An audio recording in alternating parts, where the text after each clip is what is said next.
All right. In today's class, we are going to read this short story, The Chump. This is an intermediate level to advanced level exercise. As we read the story, we're going to stop when we find interesting words and phrases that are either advanced or intermediate level for English learners, and then we will talk about the meaning of those words and phrases. And we will also practice them in sentences, making questions and giving answers in order to remember the words and phrases that we have just learned. Also to improve your listening skills, your speaking skills, and your accuracy. So I'm just picking words that I think you will find interesting and don't know. Uh-oh, wait a minute. I'm just picking words. But I'm not sure that. Oh, wait a minute. Now I've lost my place. Let me start over. So I'm picking words that I think that you probably will find interesting, but I don't know what you know. So if you have questions, if there's something that I'm talking about where you want to know, then please just write it in the comments. Wait, let me. Oh, I'm just going to change something here because I have made a little mistake. So wait a minute. Let me just, oh, where is it? I just have to put a background up because I'm confusing myself. So let me find something here that we can use. Okay, we'll use this. Sorry. I should have done this before we started, but oh well, that's life. Okay. So please, if you have a question, if I do talk about a word that you're not familiar with, then just go ahead and ask me. Feel free to ask me as we go, and I will be happy to answer it for you. Actually, I should have done it this way. It's been a few days since the last time I did this, and now, oh, here we go. Let's do it like this. We'll actually have the story up here. That's what we should have done in the first place. Okay. All right, so this is the story, and before we start, though, the actual title, The Chump. Chump is kind of an interesting word. It's a slang word, so it's not like official English, but it's pretty common that people will use this word chump. It means someone who is easily tricked or someone who is easily deceived. Usually the chump will take the blame for a crime that he didn't commit. He was probably tricked or deceived into it, and the real criminals escape. Let's practice using the word chump. But of course, remember, this is slang and it's not very good English, so you only use chump if you're talking to your friends. Don't use that in a real life situation. All right, so here is a situation. Mike was walking down the street, and a stranger offered to sell him a gold chain at a very low price. So he bought it. When he returned home, he discovered the chain wasn't really gold. Let's make a how Mike feel when get home question. How? How did he? How did he? How did he feel? How did he feel when he got? How did he feel when he got? How did he feel when he got home? How did he feel when he got home? How did he feel when he got home and discovered the chain was fake? And here's the answer. He felt stupid. He felt like an idiot. He felt like someone who was tricked and stupid. Now, instead of saying all of that, we can just use the word chump. That's what chump means. He felt like a chump. So how did he feel when he got home and discovered the gold chain was fake? He felt like a chump. He felt like a chump. Okay. Let's try another example illustrating how to use the word chump. Mike decided to play a joke on Lucy. He told Lucy that he won the lottery. Lucy was very happy for him and very excited for him because she believed his story. He didn't really win the lottery. Let's make a how Lucy feel question. How? How did she? How did she feel? How did she feel when she discovered? How did she feel when she discovered? Wait a minute. My music stopped. Oops. Okay. How did she feel when she discovered that Mike didn't really win the lottery? How did she feel when she discovered that Mike, because at first she believed him, she said, "Oh, that's wonderful. I'm so happy for you." Later she learned that wasn't true. And then she felt stupid. She felt like she was easily tricked. She felt like a chump. This is a slang word. Be careful with that word. She felt like a chump. She felt like a chump when she discovered. She felt like a chump when she discovered that Mike didn't really win the lottery, because at first she believed him, and now she feels stupid. Okay, let's try one more example. Here is a situation. The robber, so there's a robber with a gun, left the bank with the money. And as he was leaving, he dropped his gun into Mary. So he's walking by Mary, and he drops the gun into Mary's shopping bag. Later, the police find the gun with Mary. Mary was just walking down the street. But now the police think Mary is the bank robber. Let's make a how robber used Mary question.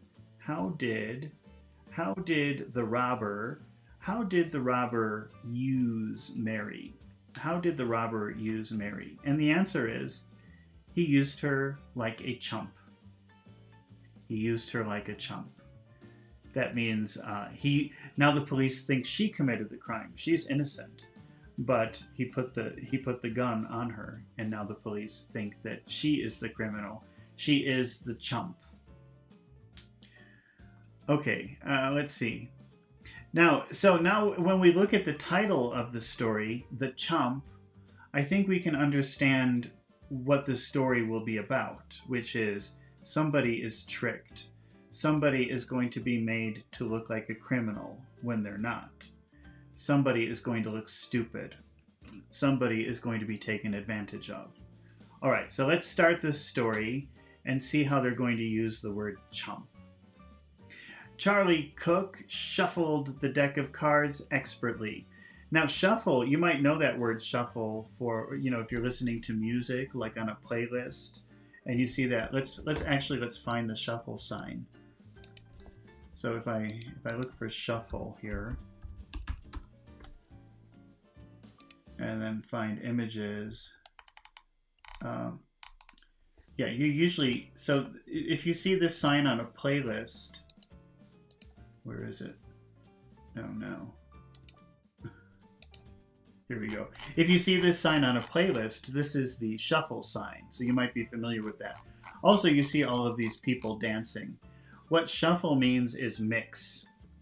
So if a dance is called a shuffle, it probably means that they're going to be moving their legs around a lot or something like that. It's a common name for certain types of dances where there's a lot of movement of the legs. But here, when they say shuffle cards, that's when you mix the cards. So Charlie Cook shuffles the deck of cards expertly and waited for McAllister to appear. He smiled, skillfully slid an ace from the bottom and dealt himself another pat hand. Okay, well, there are a lot of weird poker terms in here. We're not going to talk about them, but basically he's cheating. Let's just say that. We don't have to know some of these words, really. And the poor chump McAllister thought their nightly game was on the level. What a sucker. Okay, now we have some interesting things here to talk about. Because they're playing a game of cards, and one person is cheating. That's Charlie Cook. He's cheating, and McAllister thinks the game is honest. So that makes McAllister a chump, by the way. Now, what they say in the paragraph is he thinks the game is on the level. And that phrase, on the level, means nobody is cheating. Everybody is being honest. Uh, so it's an honest game of cards. Now, let's practice using this phrase to be on the level. But instead of using this phrase to mean playing by the rules, which is what it means, being on the level means playing by the rules, or not cheating, being honest. Let's use it in a way that I think would be more practical for you, which means using level as a verb, meaning be honest. There's a phrase, level with me, level with me. That means tell me the truth. So let's practice using this verb level, meaning tell me the truth. Level with me means tell me the truth. Very common way of asking people to be honest. Here's a situation. Lisa has a new job. Oh, I'm forgetting to put my words up here. So I've got to put that up here. To be on the level. All right, so here's our situation. Lisa has a new job, and she just finished her big first project. Here's a sentence. I did a good job on the project. I did a good job on the project. How will you ask a yes/no question with this sentence? I did a good job on the project. Did I? Did I do? Did I do a? Did I do a? Did I do a? Did I do a good job? Did I do a good job? Did I do a good job on the project? Did I do a good job on the project? Now, what if she thinks, or she has a suspicion that she probably didn't do a good job on the project? She wants to know the truth. She doesn't want people to lie to her. She doesn't want people to indirectly tell her the problem. She wants people to be direct. She wants to know the truth so that she can improve. Now, if you said, tell the truth, did I do a good job? This would maybe be bad, because if you say, tell the truth, that means, I think you're a liar. Now give me the truth, which isn't good. You're accusing the other person of being dishonest. What you really want to say is, don't worry about my feelings. Give me the truth, and don't be afraid of how I might feel or how I might react. That isn't important here. The truth is more important. That's why you say level with me. If you say tell the truth, did I do a good job? That means I think you're a liar. Did I do a good job? And what you want is give me the honest opinion. So you say level with me.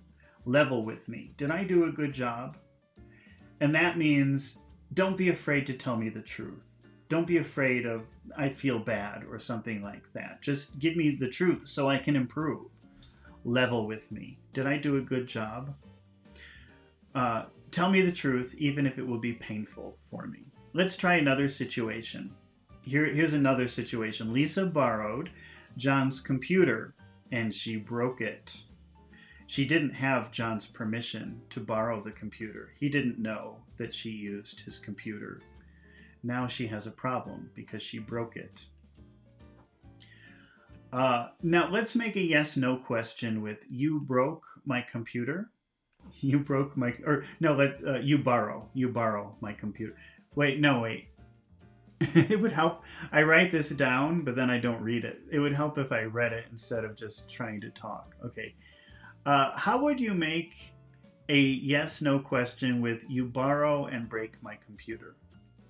Did you borrow? Did you borrow and break? Did you borrow and break my computer? Did you borrow and break it?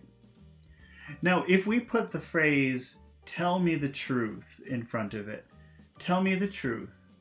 Did you borrow and break my computer? That's double bad, because in the question, you're calling the person a thief, but also when you say, tell me the truth, you're saying you're a liar normally. So tell me the truth. Did you borrow and break my computer? It's a very aggressive way of asking the question, which will make the other person afraid to answer. But if you say level with me, did you borrow and break my computer? It means don't be afraid to answer the question. I don't care. I just need to know the truth. Don't be afraid of my reaction. Just tell me the truth. Level with me. Did you break my computer? You see the difference? So if you say, tell me the truth, that means I think you're always lying. But if you say level with me, it says, don't be afraid. Just give me, I need to know the truth. The truth is important here for some other reason. We can't fix our friendship unless you give me the truth. I won't be angry. Well, maybe I'll be angry, but it's not the end of the world. So this level with me is, don't be afraid to tell the truth. The reaction won't be so bad. Okay, let's try one more example using level, meaning tell me the truth. Here is a situation. Mike has to finish a big project for work. He doesn't think he's going to finish on time, and this is a serious problem. Okay, now, so we have our sentence, you are going to finish on time. Let's just ask a yes/no question with that sentence. Are you? Are you going to? Are you going to finish? Are you going to finish on time? Maybe this is the type of question his boss will ask him. Are you going to finish on time? Now, if his boss puts the phrase, tell the truth in front, this sounds like Mike should be afraid. Tell the truth. Are you going to finish on time? It's very aggressive. You're normally lying to me, or I expect you to lie. Are you going to finish on time? We don't want that. What we want is, look, don't be afraid of my reaction. I have to know the truth because I need to deal with the situation as it is. So don't worry about if I'm angry. Just be honest because we need to know the truth here in this sentence. And that's why you say, level with me. Level with me. Are we going to finish the project on time? Tell me the truth so I know how to deal with the situation. Which is different from tell the truth, which means you're normally lying. You're a big liar. Now tell the truth. You see the difference? Level with me. Tell me the truth so we know how to fix this. Don't be afraid. Okay, now let's continue. Let's see, how do they use that in this story? In the story, it says, McAllister thought the nightly games were on the level, meaning they were honest. Nobody was cheating. So again, it's using level in a different way here, but it still means no cheating. It means honesty, no deception. He thought the games were on the level. And that is a pretty common phrase. To be on the level means to be honest, to not be cheating. And the final phrase of this paragraph is, what a sucker. And sucker actually is a very common word. It's slang. Again, it's slang, but it's pretty common, and it's similar to the word chump, which is the title of the story, the chump. The chump, that's someone who is easily tricked, easily believes lies, and that's what a sucker is too. Actually, sucker is probably more common these days than the word chump, although you'll hear both. You'll definitely hear both of them. Okay, so we have what a sucker. Okay, now let's continue to the next paragraph. Things have not been going too well with the local card sharps since the Reform administration had closed down the gambling clubs, but Charlie was prospering now thanks to McAllister. In fact, he had already put a substantial deposit on a little red roadster. Oh wait, let me get rid of this. And he had so long coveted after tonight it would be his, for he intended to clean McAllister out completely at this time. All right, when you see a phrasal verb, it always has a special meaning to it. So if we look at the difference between close and close down, because it says the administration closed down the club, and if you compare that with the administration closed the club, that's very different. When you say the administration closed the club, That sounds very temporary. But by using closed down, we mean that it's closed forever. It's completely closed. It really means completely closed because you can use, we'll see in a minute, you can use closed down in a couple of different ways. But let's practice using closed down, meaning closed forever, or closed permanently, or completely closed. Here is a situation. Mary returned to her hometown. Let's make a when question with that sentence. When returned to her hometown. When did she return? When did she return to her? When did she return to her? When did she return to her? Oh my, I forgot my microphone is all the way back over here. I hope you could hear me all this time. That would be pretty bad if you couldn't. Can someone please tell me if they were able to hear me earlier? Okay, so we have when did she return? When did she return to her? When did she return to her? When did she return to her hometown? And here's the answer, after 20 years. She returned to her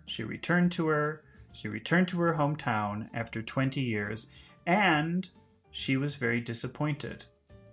She returned to her hometown after 20 years, and she was very disappointed. Let's make a why disappointed question. Why?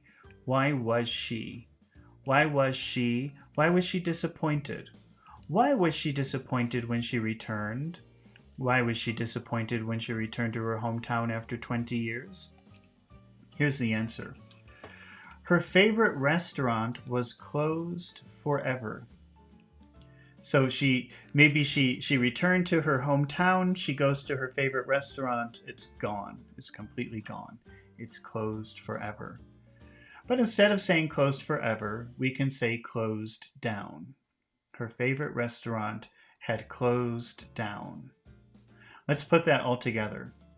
See if you can say the whole thing. She was disappointed when she returned to her hometown after 20 years because her favorite restaurant had closed down. Can you say all of that? She was disappointed when she returned. She was disappointed when she returned to her hometown after 20 years.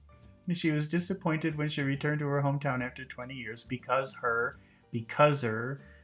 favorite restaurant had closed down. Closed forever.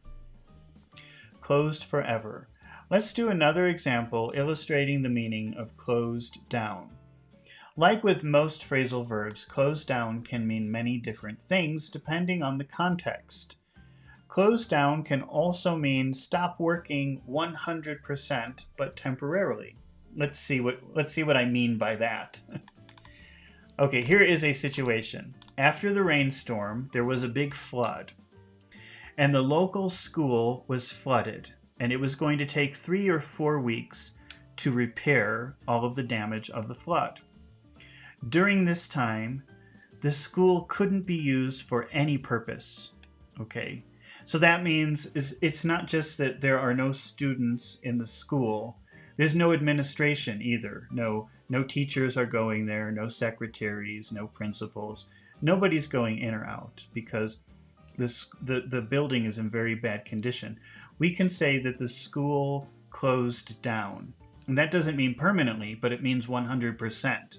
Nobody's going in or out until the repairs are finished.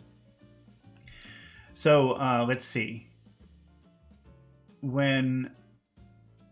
I explained all of that without reading what I wrote. Now I have to go through everything I wrote. I should just read what I wrote instead of trying to improvise. Okay, so let's make a when question with that sentence. The school closed down. When did the school close down? When did the school close down for 4 weeks? And the answer is after the big rainstorm. After the big rainstorm. The school closed down for 4 weeks after the big rainstorm. And we understand because it's a school, it's probably not closed. In this situation, it's not closed permanently. but it's closed 100% for some period of time, 4 weeks. Now, when we reread the sentence in that paragraph, the administration had closed down the gambling clubs from the context. We can imagine that it's supposed to be forever, because you wouldn't just temporarily close a gambling club, because gambling clubs are probably illegal. Okay, when McAllister knocked, Charlie beckoned him into the room with a grandiose gesture. All right. Now, let's talk about this word. It's not the most useful word in the world, but even native speakers I have seen use this word incorrectly. So I think it's worthwhile that we look at it, since not even native speakers usually use it correctly. And that is the word grandiose. Now, you might recognize the word grand, which means big. So if you say that something is grand, you're just saying that it's big. But if you say grandiose, that is something bad. That is negative. That means too big, which really means like crazy or exaggerated or something like that. Let's see. Let's practice how we. Let's see what the difference is. Blackberry Mountain Bee says, "Hey, Blackberry Mountain Bee, how are you doing today?" I just saw your comment in the chat. I don't know when you wrote it. Probably a long time ago. So let's practice the best way to use this word, grandiose, which is a bad big, like an exaggeration big. Here is a situation. Lucy is planning a vacation. Let's make a what kind of vacation Lucy planning question. What kind of vacation?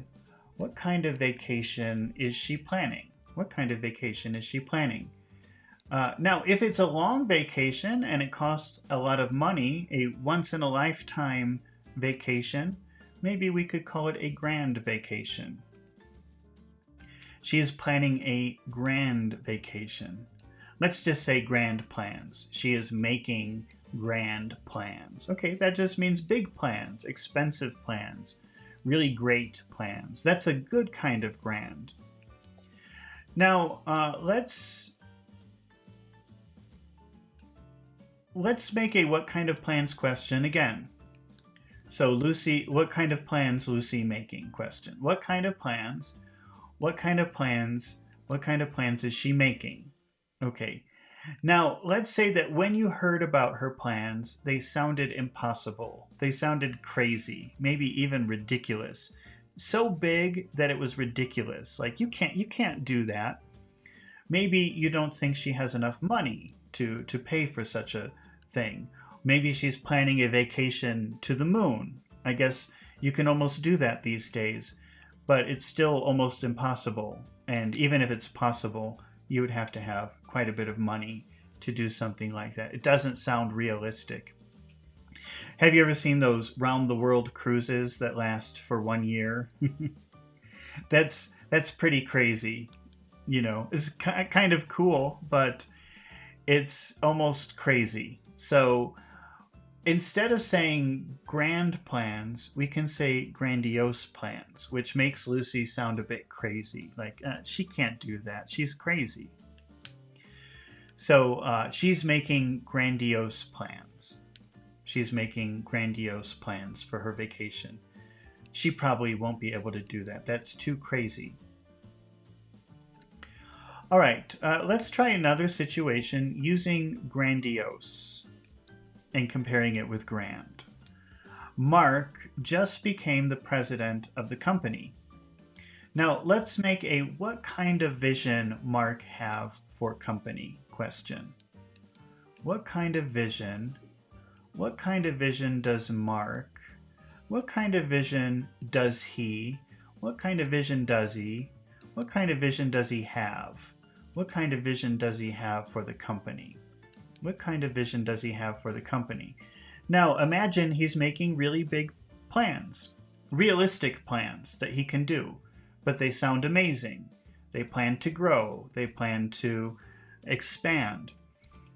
we can say he has a grand vision. He has a grand vision for the company. He has a grand vision for the company. Now, let's make a what kind of vision question again. What kind of vision? What kind of vision does he? What kind of vision does he have? What kind of vision does he have for the company?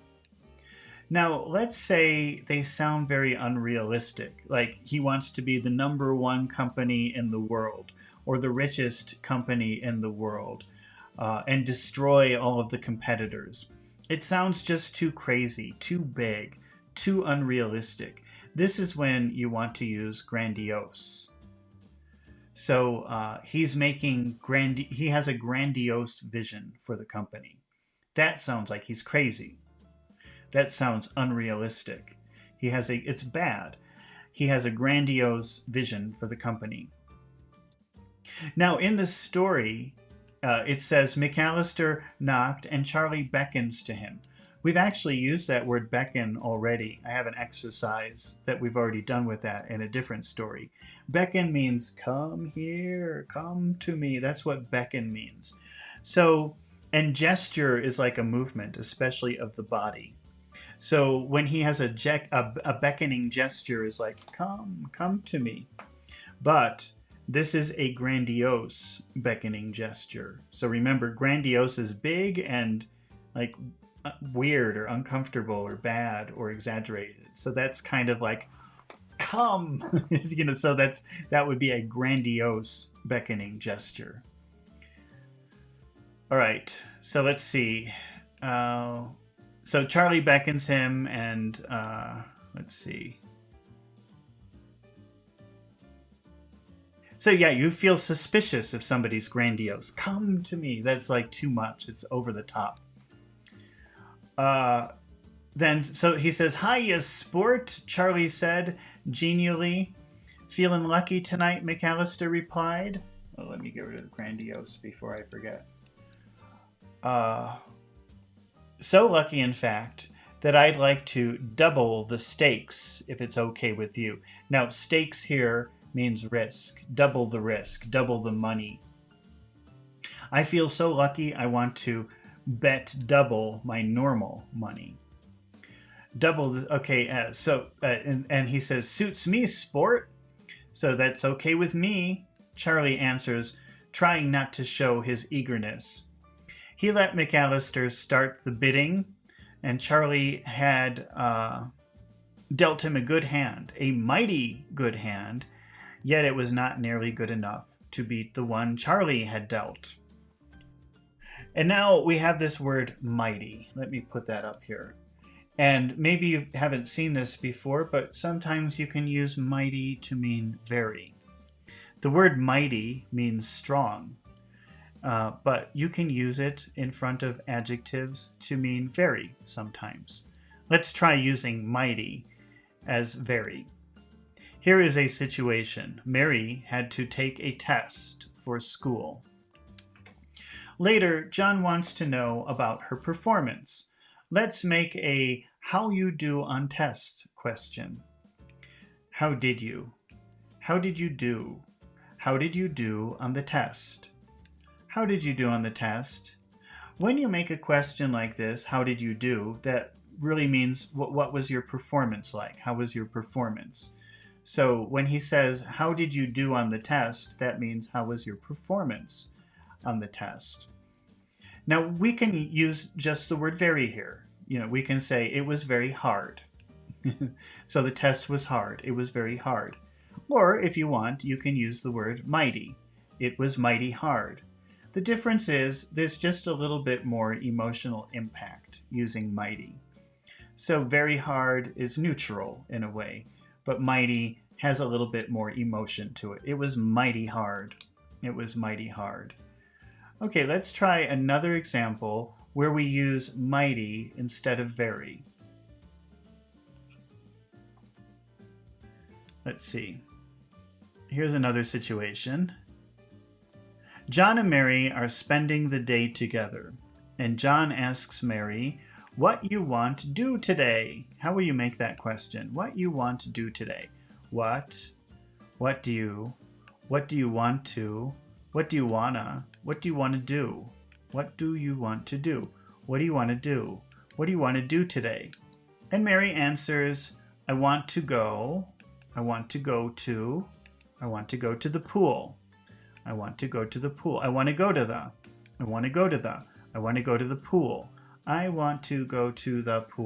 I want to go to the pool. Now, let's ask a why you want go pool question. Why? Why do you? Why do you want to? Why do you wanna? Why do you want to go? Why do you want to go to the? Why do you want to go to the? Why do you want to go to the? Why do you want to go to the? Why do you want to go to the? Why do you want to go to the pool today? Why do you want to go to the pool today? And Mary answers, because it is hot. Because it's hot. Now, to intensify hot, we can just say very. Because it is very hot. Because it's very hot. But if we want to add more emotion to it, we can use mighty. We can say, it's mighty hot. It's mighty hot. And that just adds a little extra emotion to it. It means very. Just another way of saying very, kind of informal, but it adds a little color, a little emotion to what you're saying. Now, if we go back and we look at the sentence from the story, Charlie had dealt him a good hand, and a mighty good hand. So it's a very good hand. He's got some very good cards, but we just add mighty to make it sound a little bit more colorful, a little bit more interesting. All right, let's see. I'll bet 500, said McAllister, taking out a 500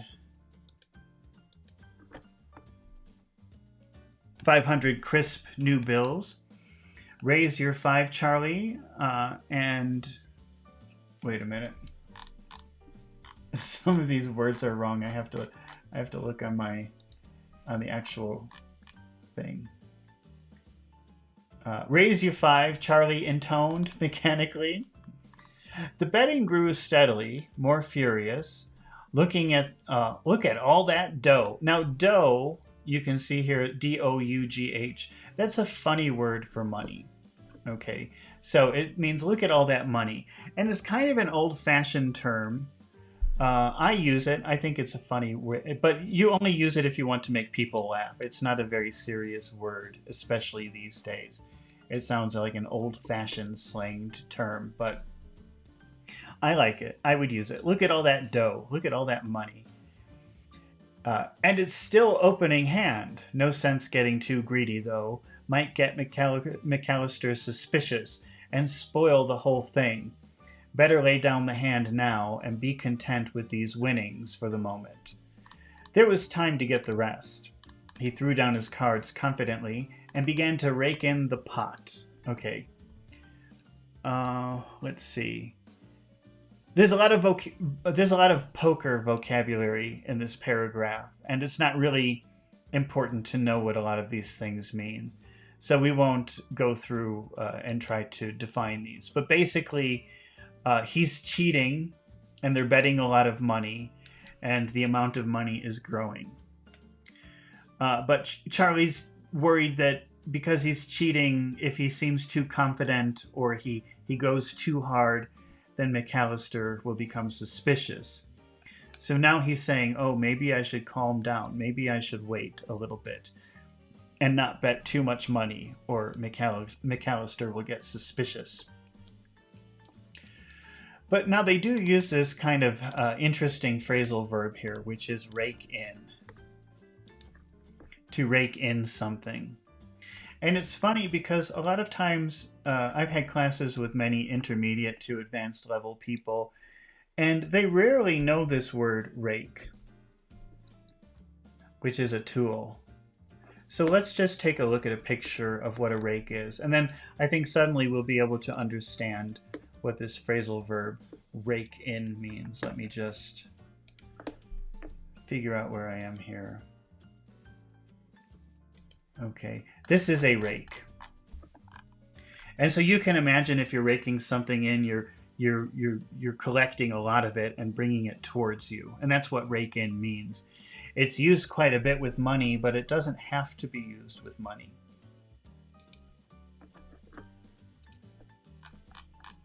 Let's practice using this phrasal verb, rake in. All right, let's see. So it just means to collect a lot of something, to bring a lot of things towards you. It's always very positive. And let's see, where's my situation? I'm just waiting for my situation to come up here. Okay, so here is a situation. Retail stores are very disappointed this Christmas. Retail stores are stores that sell things like clothes or electronics. Any kind of store. So retail stores are very disappointed this Christmas. Now, what is another way, a common phrasal verb which means disappoint? Can you think of a common phrasal verb? Very typical phrasal verb that's used quite a bit for disappoint. Do you know what it is? It is let down. Let down. We can use it like an adjective here. Retail stores are very let down this Christmas. That means very disappointed, very unhappy. Retail stores are very let down this Christmas. How will you make a why question with that sentence? Retail stores are very let down this Christmas. Here's the reason. It's because they thought they would collect a lot of money. They thought that because normally during the Christmas season, the stores collect a lot of money. They bring a lot of money in towards them. This is when you would want to use rake in. So retail stores were let down this Christmas because they thought they would rake in a lot of money. Or they thought they would rake in the dough. This is a perfect time to use dough, actually. The retail stores are very disappointed this Christmas because they thought they would rake in the dough. They thought they would rake in the money. They thought they would bring all the money towards them.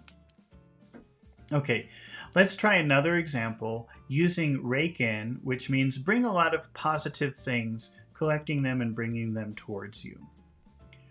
Here is another situation. John's latest video on YouTube was a big success. Now, let's make a how you know John's video big success question. That's a pretty complicated question. How? How do you know?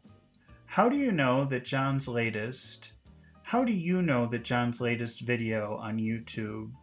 How do you know that John's latest video on YouTube was a big success? Was a big success. Was a big success. How do you know that John's latest big YouTube video was a big success? Now, the answer is he accumulated many subscribers at one time. He accumulated, how would you say that using rake in? Meaning he brought them together like this and then brought them towards him. He accumulated many subscribers at one time. He raked in subscribers. He raked in subscribers. We know his video was a big success because it raked in many subscribers.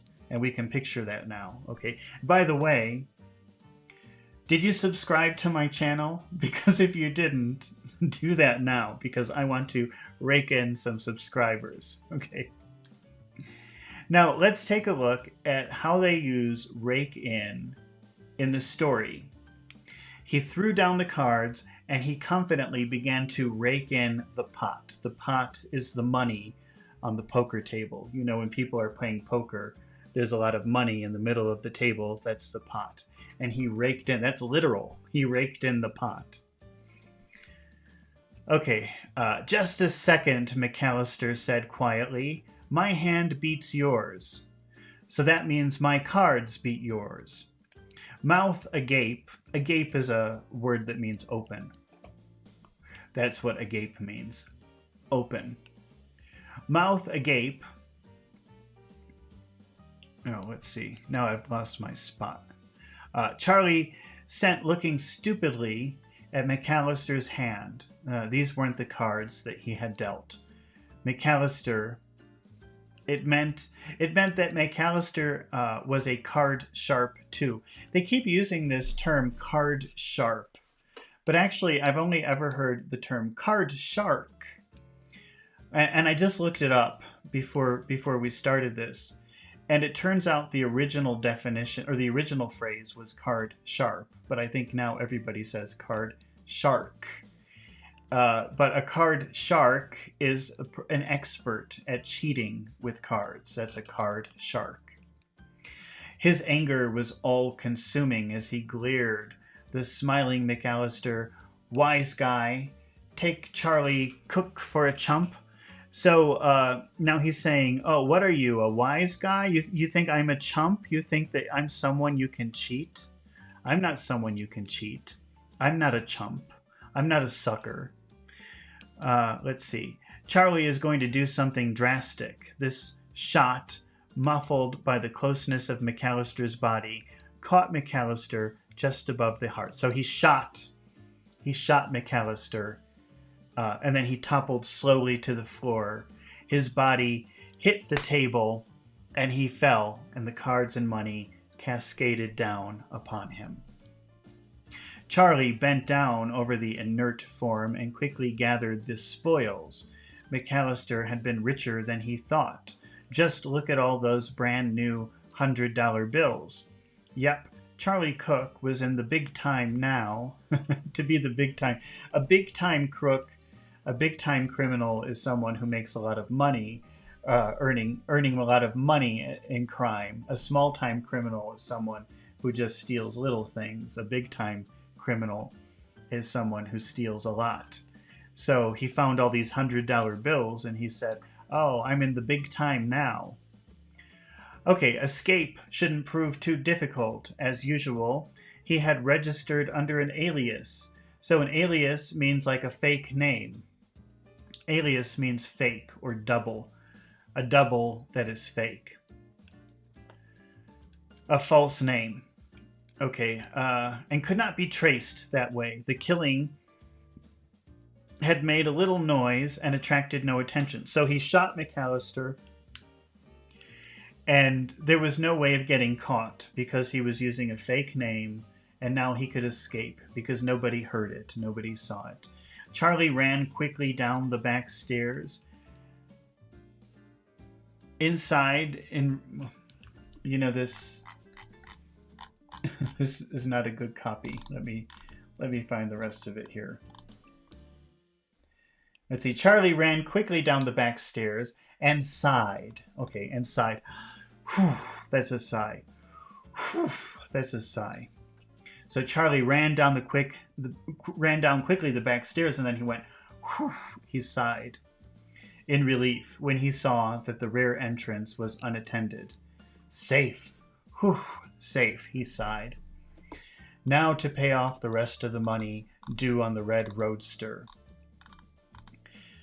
He's fantasizing about buying a new car. That's the roadster. Okay, let's see.